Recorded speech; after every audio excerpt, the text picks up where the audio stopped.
నీకు నేను on behalf of Telugu Desam పార్టీని ఇక్కడ అడ్రస్ చేస్తున్నప్పుడు నా పార్టీ వర్షన్ నేను చెప్పాను, నీ పార్టీ వర్షన్ నువ్వు చెప్పు. అర్థమైందా? నీ పార్టీ వర్షన్ నువ్వు చెప్పు, నీ పార్టీ వర్షన్ నువ్వు చెప్పు. ఇప్పుడు ఎందుకు పోటీ చేయలేదు? అట్లా మాట్లాడితే నువ్వు ఏడబొట్టుకుంటే డిఎన్ఏ చేయబట్టి వస్తుంది. నువ్వు ఎక్కువ మాట్లాడవు. అర్థమైందా? నీ పార్టీ గురించి మాట్లాడే చేతగాక, నీ పార్టీ గురించి మాట్లాడే చేతగాక వ్యక్తిగతంగా మాట్లాడదు. వ్యక్తిగతంగా దోషిస్తే మాత్రం మర్యాద ఉండదు.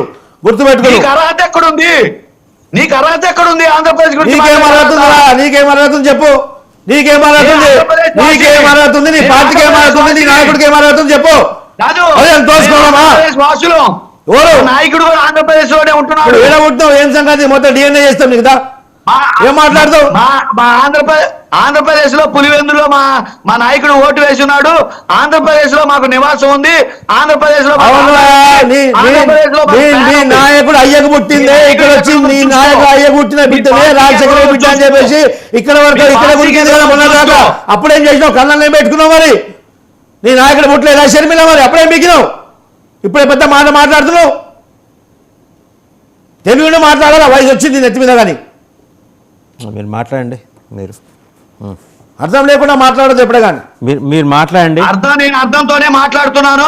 అర్థం లేకుండా మాట్లాడకు. అనవసరంగా అవమాన పాలు కాకు. హోస్ట్ గారికి అనవసరంగా అవమాన పాలు. వెంకటేశ్వర రెడ్డి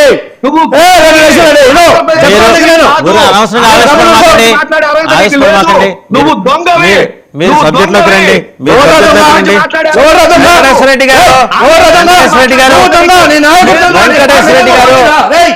వెంకటేశ్వర రెడ్డి గారు మీరు ఆగండి. మీరు ఏకవచన ప్రయోగాలు చేయమాకండి. మీరు మాట్లాడండి.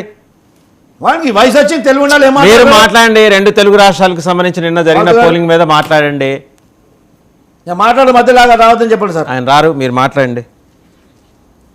ఇప్పుడు ఆంధ్రప్రదేశ్ రాష్ట్రానికి వస్తే సార్, ప్రభుత్వానికి వ్యతిరేకంగా ప్రజలు కంగనబద్దులై వచ్చి ప్రభుత్వాన్ని ఈ యొక్క రాక్షస పరిపాలన గద్దెదించాలని చెప్పేసి ఖచ్చితంగా జగన్మోహన్ రెడ్డిని ఇంటికి పంపించాలని చెప్పేసి ఉద్దేశంతో ప్రజలు వాళ్ళ సొంతంగా వచ్చి స్వచ్ఛందంగా వచ్చి ఓటేయడం జరిగింది. అది ఒకటే కారణం వల్ల ఈరోజు అక్కడ 80% ఓటింగ్ శాతం పెరిగింది. అది వాస్తవం, యథార్థం.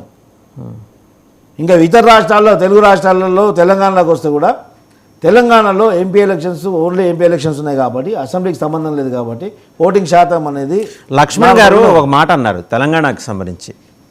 ఇక్కడ కిషన్ రెడ్డిని చూసి అయితే ఎవరు ఓటేయలేదు. ఎవరు? కేవలం నరేంద్ర మోడీ ఆయన మీద ఉన్న అభిమానం కొద్దీ ఓటేశారు. క్యాండిడేట్స్ అందరూ కేవలం గుర్తు చూశారు, మోడీని చూశారు. తెలంగాణలో కేవలం అభ్యర్థి ఎవరు కూడా చెప్పుకోవడానికి వాళ్ళకి తెలియదు.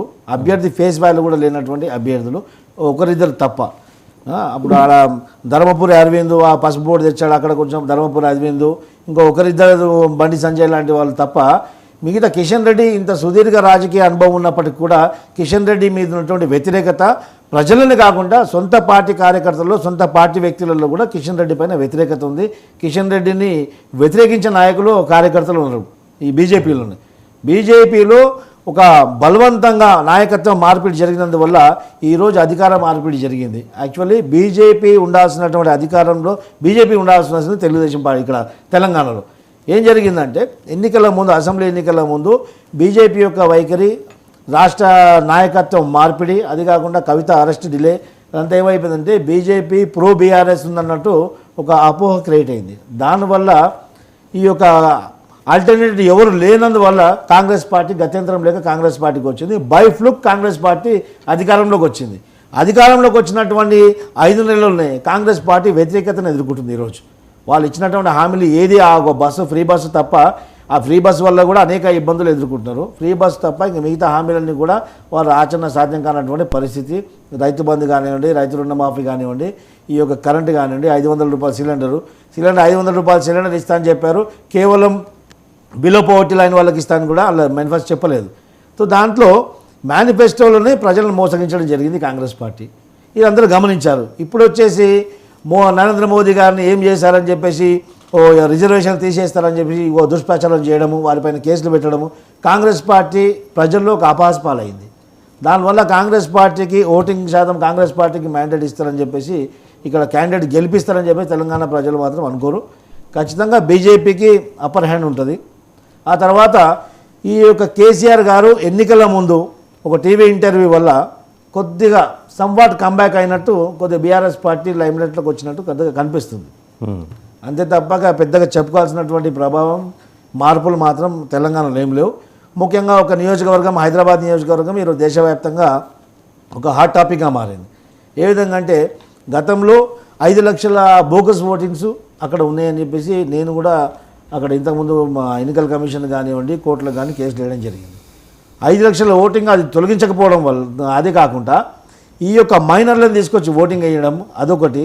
ప్లస్ ఏమైందంటే అక్కడ ఉన్నటువంటి ఓటర్లను కూడా సజీవంగా ఉన్న ఓట్లను కూడా మరణించే వాళ్ళ కింద పొందుపరిచి వాళ్ళ ఓటు కట్ చేయడం జరిగింది. అక్కడ ఉన్నటువంటి హిందూ ఓట్లను తీసుకెళ్ళి హైదరాబాద్లో ఉన్నట్టు నివసిస్తున్న ఓటు డోర్ నెంబర్ ఏదో ఉంటుందో వాళ్ళ ఓటింగ్ తీసుకొని రంగారెడ్డిలో వేస్తారు. ఇలాంటి కార్యక్రమాలు ఈ యొక్క జిహెచ్ఎంసీ సిబ్బంది ఈ యొక్క ఎంఐఎం యొక్క కనుసంధానం చేసింది. ఆల్రెడీ కాంగ్రెస్ పార్టీ యొక్క ప్రోద్బలంతో ఈ డీలిమిటేషన్ అంతా కూడా వీళ్ళకు ఓటింగ్ శాతం అనుకూలంగా ఓటింగ్ అయ్యే విధంగా డీలిమిటేషన్ చేశారు. ఈ యొక్క రాజ్యాంగ విరుద్ధంగా డీలిమిటేషన్ చేశారు. ఇవన్నీ కూడా కొట్టొచ్చినట్టు కనిపించాయి.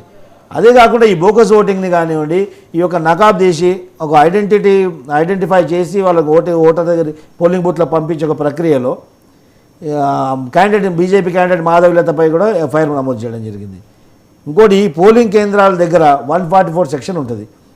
500 మంది 1000 మందిని తీసుకుని ర్యాలీలు నిర్వహిస్తుంటే పోలీసులు చూసుకుంటూ కూడా నిమ్మకు నీరెత్తినట్టు ఒక ప్రేక్షక పాత్ర వహించారు. ఇవన్నీ కూడా ఎలక్షన్ కమిషన్ గతంలో ఎన్నికలు అయినప్పుడు ఎన్నికల కమిషన్ కంప్లైంట్ చేయడం మర్చిపోవడం గతంలో జరిగేది. కానీ ఈరోజు ఏమైందంటే అక్కడ ఉన్నటువంటి అభ్యర్థి మాధవీలత గారు దీన్ని అవసరమైతే సుప్రీంకోర్టు వరకు కూడా తీసుకెళ్ళి ఆ అధికారులు సస్పెండ్ అయ్యేంత వరకు, అవసరమైతే ఆ యొక్క ఏఐఎంఐఎం పార్టీని డీరిజిస్టర్ చేయమని చెప్పేసి కూడా అడుగుతా అని చెప్పి డిమాండ్ చేసే ప్రసక్తి ఈరోజు అవకాశం ఉంది. ఆ దిశలో ఆమె ముందుకెళ్తుంది. ఆమె ఎన్నికలు అయిపోయిన తర్వాత కూడా ఆమె పోరాటం కంటిన్యూ చేస్తా అని చెప్పేసి నేను ఆమె ప్రెస్ మీట్ ఇవ్వడం జరిగింది. రైట్, ఒకసారి లక్ష్మణ్ గారు